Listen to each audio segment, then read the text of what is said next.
La grande pauvreté, personne ne l'a choisie. En 1994, la lutte contre la pauvreté est désignée grande cause nationale. 30 ans plus tard, le taux de pauvreté s'élève à un niveau encore jamais atteint, 15,4%, soit près de 10 millions de personnes.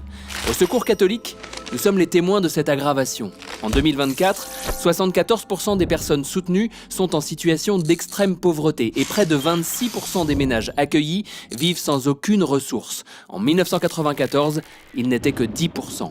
Les femmes et les enfants sont plus que jamais en première ligne. 39% sont des mineurs et 22% d'entre eux grandissent dans un ménage sans aucune ressource, 10 fois plus qu'il y a 30 ans. 3 mères isolées sur 4 vivent dans l'extrême pauvreté et plus de 5% de celles très éloignées de l'emploi sont à la rue avec leurs enfants. Et ne croyez pas que l'emploi protège de la pauvreté. 28% des travailleurs ayant poussé notre porte en 2024 étaient en CDI. Par ailleurs, de plus en plus de femmes et d'hommes avec un handicap ou des problèmes de santé basculent dans la précarité. Ils sont passés de 15% en 1994 à 23% aujourd'hui.